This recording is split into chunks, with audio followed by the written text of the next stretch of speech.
আসসালামু আলাইকুম। আজকে আমি আপনাদের সাথে শেয়ার করব একটা আঞ্চলিক রান্নার রেসিপি। তো আমি এখানে এই রান্নাটা আমি প্রথম খেয়েছিলাম আমার শ্বশুরবাড়িতে। নরমালি আমাদের এলাকায় এই রান্না এভাবে আমরা শোল মাছ রান্না করে খাই না। তো যেটা আমি প্রথমে করব, সরিষার তেল নিয়ে নিলাম। নিয়ে আমি এর মধ্যে আগে থেকে নুন হলুদ দিয়ে মেখে রাখা শোল মাছগুলো ভেজে নিচ্ছি। মাছটা একটু হালকা করে ভেজে নেওয়া হয়ে গেলে তুলে রেখে আমি এর মধ্যে দিয়ে দিচ্ছি এলাচ, দারুচিনি, লবঙ্গ। সাথে দিয়ে দিলাম আমি পেঁয়াজ বাটা। আপনারা চাইলে পেঁয়াজ কুচিও দিতে পারেন।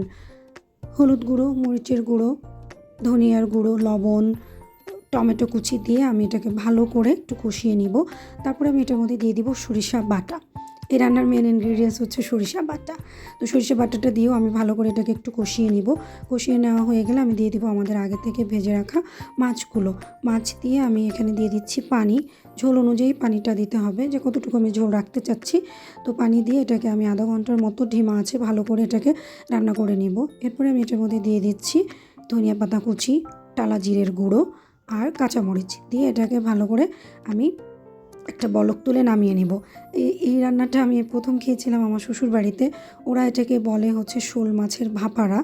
তো আমি নর্মালি এই টাইপের রান্নাটা আমি আগে কখনো খাইনি। তো শ্বশুরবাড়িতে যাওয়ার পরে এটা প্রথম খেয়েছি। আমার কাছে ভালোই লেগেছে, খারাপ না। শীতের সময় এটা আপনারা করতে পারেন, ভালো লাগবে আশা করি।